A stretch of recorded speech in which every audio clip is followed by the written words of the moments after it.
Today's story is about two classmates who couldn't stand each other, but ended up stuck on a remote island together. They had no choice but to work together to survive. What happens between them during their time on the island? Let's find out in this exciting story. Today's story starts with a cheerful girl named Emma. She wakes up early in the morning, full of energy, and gets ready for school. Emma is one of the smartest and most popular students in her school, and she has lots of friends who adore her. On the other hand, there's Dean, a lazy and careless boy who is very different from Emma. Dean wakes up late, brushes his teeth quickly, and sits down to play video games. At the same time, Emma's mom, Barbara, is dropping Emma and her younger sister, Stacy, off at school. Emma meets her best friend, Liz, and they start chatting. Soon, a boy named Steven comes by and says, "Hi, Emma." Liz immediately starts teasing Emma, making her blush. Later in class, their teacher, Mr. Christian Sen, announces an exciting trip to Trinity Island. He tells the students that the bus will leave at 7 a.m. the next morning.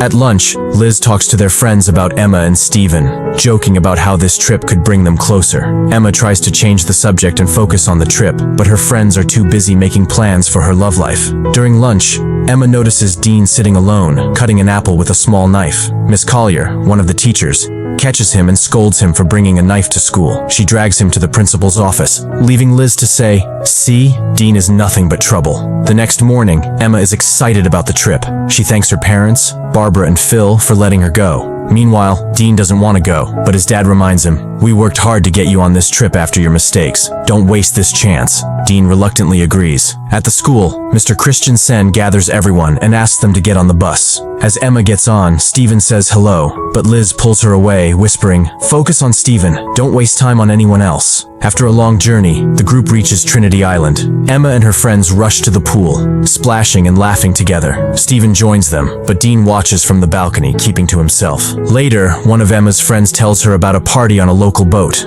Emma doesn't want to go at first, but her friends convince her. At the party, Emma looks for Liz but instead sees Steven kissing another girl. Heartbroken, Emma decides to leave. From a distance, Dean notices her reaction and silently watches. Dean teases Emma, saying, "Looks like your boyfriend is having the time of his life." Emma snaps back, "This has nothing to do with you, Dean. Just mind your own business." Suddenly, the party takes a dramatic turn as police officers arrive on the boat. They had received reports of students using drugs at the party and immediately start gathering everyone at the front of the boat for questioning. Amid the commotion, Emma loses her footing and falls overboard into the dark water. Dean sees her struggling and without hesitation dives in to save her. After pulling Emma to safety, Dean spots a small boat tied to the larger one. He helps Emma onto it and quickly cuts the rope, detaching them from the big boat. Emma looks at him in disbelief and asks, "Why did you cut the rope?" Dean replies, "I'm not getting caught up in a police raid.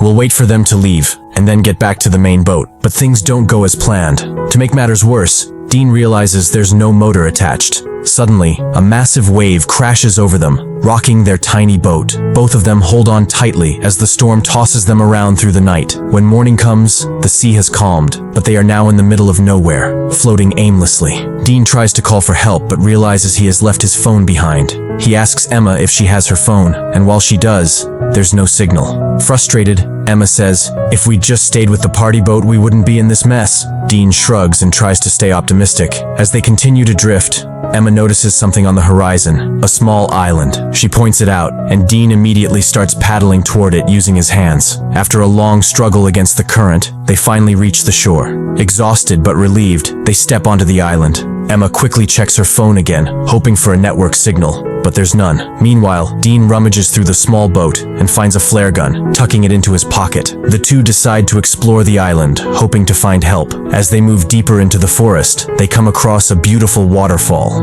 Dean is mesmerized and exclaims, "Wow, this is incredible!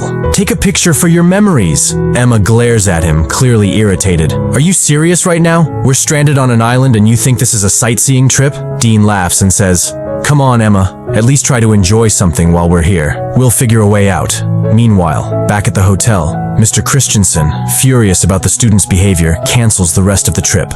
Liz approaches Miss Collier and nervously admits, "I haven't seen Emma since last night. I thought she might have stayed with someone, so I didn't say anything earlier." Alarmed, Miss Collier informs Mr. Christensen, who takes attendance and realizes that not only Emma, but also Dean is missing. The police are called in. and they begin questioning Emma's friends. When asked if the missing students could have gone into the sea, an officer explains, "It's possible, but if they're stranded somewhere in the water, finding them will be very difficult." At the same time, Dean's father, Jack, and Emma's parents, Barbara and Phil, are informed of the situation. They rush to the school and demand answers from the principal, but the principal has no clear explanation. Back on the island, Dean and Emma continue their journey through the dense forest. They continue walking for hours, eventually reaching the far edge of the island. They scan the area, hoping to find someone who could help them, but the place is completely deserted. Realizing they have no choice, they decide to return to their boat. However, when they get back to the shore, they're shocked to see that the boat is gone. The strong sea waves had carried it away, leaving behind only a life jacket. Tired and defeated, both sit down, unsure of what to do next. As the sun begins to set, Dean gathers some dry sticks and lights a small fire. They decide to spend the night there. Noticing Emma shivering in the cool evening breeze, Dean takes off his shirt and hands it to her. The next morning, Dean wakes up to find Emma missing. Panicked, he starts looking for her and spots her near the shore, writing large letters in the sand. SOS. He asks, "What are you doing?" Emma replies, "Trying to save my life. We need to find water and food or we won't survive long." Dean heads toward the sea, deciding to swim and cool off. As he does, Emma watches him quietly. Meanwhile, back at the hotel, Mr. Christensen is meeting with Emma and Dean's parents. He informs them that the police are actively searching for their children and have found traces of a small boat in the sea. Jack, Dean's father, gets frustrated and suggests hiring a private rescue team, but Mr. Christensen reassures him, saying, "The police are doing their job. We need to trust them." On the island, Emma is searching for water when she suddenly feels as though someone is watching her. The feeling unnerves her, and she quickly leaves the area. When she finds Dean, they both start gathering leaves and branches to build a small hut for shelter. They also work together to write a giant SOS on the beach, hoping a rescue team might spot it from above. For food, they explore the island and eat whatever they can find. Dean discovers a banana tree and picks some bananas for both of them. The heat on the island becomes unbearable, so Emma cuts her long pants into shorts. That evening, as Dean naps inside the hut, Emma lies down beside him. In his sleep, Dean turns toward Emma and places his hand on her. The next day, Emma bathes under a waterfall when Dean approaches, asking for sunscreen. Emma says, "I'm bathing here. Go somewhere else." Dean smirks and replies, "You told me to keep watch for safety, so here I am." Emma frowns and says, "I told you because I think there's someone else on this island. We're not alone." Back at the hotel, Emma's disappearance has made the news. The police tell her parents that the chances of finding Emma and Dean alive are slim, and they've started searching for their bodies. This news breaks Barbara's heart. Phil comforts her, saying, "I'll take care of Stacy at home, but don't lose hope. We'll find Emma." Meanwhile, Jack rents a helicopter and joins Barbara in the search. They fly over the sea, scanning the area for any sign of their children. As night falls on the island, Emma tells Dean, "I miss my family so much." Trying to cheer her up, Dean starts looking around but stumbles upon a human skull. But Emma panics at the sight. This must have been someone who got stuck here, just like us. Look what happened to him. What if the same happens to us? Dean tries to calm Emma down and says, "No, this person was probably a fisherman, or maybe even a smuggler who ended up here by accident. We're not like him. We have people looking for us, people who care about us. We're not alone. I promise we'll survive. Trust me." Saying this, he leans in and kisses her. For Emma, it was her first time kissing someone. As the night deepens, Dean crosses all boundaries of closeness. That night, for the first time, Emma feels the thrill of experiencing something so wild and untamed. By morning, Emma wakes up and looks around. She realizes Dean is nowhere to be seen. She starts calling out his name. She searches desperately. She finds Dean digging a pit. Confused, she asks him what he's doing. But before he can respond, Emma trips and falls, scraping her knee. Dean quickly cleans her wound and reassures her, "You're going to be okay." Later, at the waterfall, Dean opens up about his mother, who died in a car accident. Emma listens intently, touched by his vulnerability. As rain begins to fall, Dean starts playing in it, and Emma joins him. They laugh, dance, and share a light-hearted moment. Dean places a flower in Emma's hair, making her smile. Emma says, "I want to enjoy the storm again." Dean smiles and starts preparing for another night of adventure. Meanwhile, a month has passed since Emma and Dean disappeared. The police declare them likely dead and end the search. However, Emma's mother Barbara and her friend refuse to give up hope. Barbara organizes another search with Jack, distributing flyers with their details. After days of searching, Jack tells Barbara, "We've tried everything. Maybe it's time to go home." Heartbroken, Barbara agrees but remains uncertain about her daughter's fate. Back on the island, Dean tells Emma about a green light his mother described, said to appear at sunset. Together, they decide to look for it, giving them a sense of purpose. Weeks pass, and they grow closer, enjoying the beauty of the island and finding solace in each other's company. They become intimate with each other whenever they want. One day, Emma asks Dean about his first intimate experience. Dean laughs and shares, "It was with an older friend back in school." When Dean asks Emma how she felt, she shyly admits, "It was good."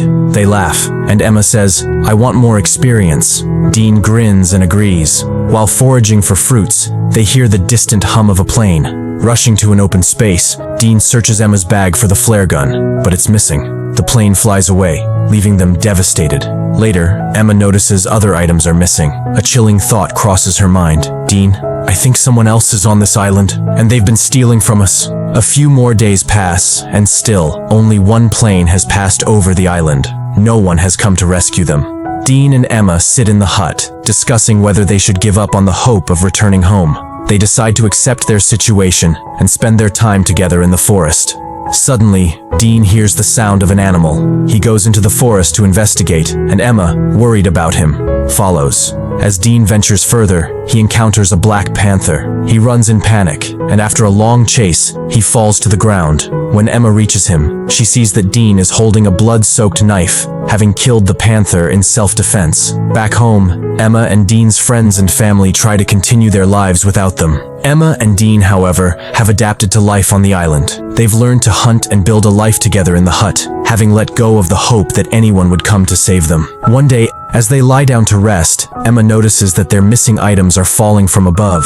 Looking up, they see a monkey on a tree throwing their things down. To their surprise, the monkey is holding the flare gun that Dean had been unable to find before. Emma offers the monkey a banana, and the monkey throws the flare gun down. Just as they retrieve the gun, they hear the sound of a helicopter. They rush to an open area, and Emma successfully fires the flare. The helicopter crew spots them, and they are finally rescued.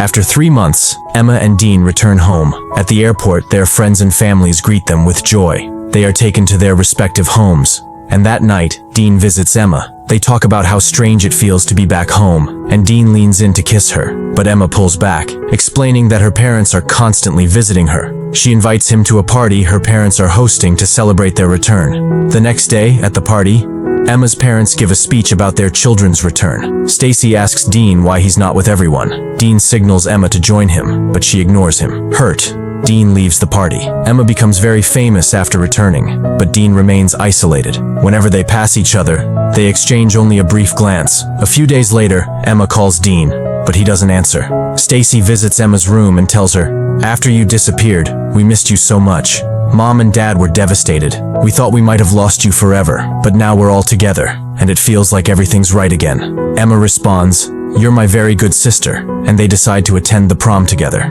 Meanwhile, Dean visits his mother's grave, crying as he remembers her. On prom night, Dean watches TV at home when his father asks if he wants to wear his coat to the party. Meanwhile, Emma arrives at the prom with her sister. Liz leads Emma to a surprise, and Emma sees Dean standing outside in the rain, waiting for her. This sight brings back memories of the island, and Emma, moved, steps outside to join him. Dean and Emma are reunited, and they kiss, their happiness shining through. The story ends here.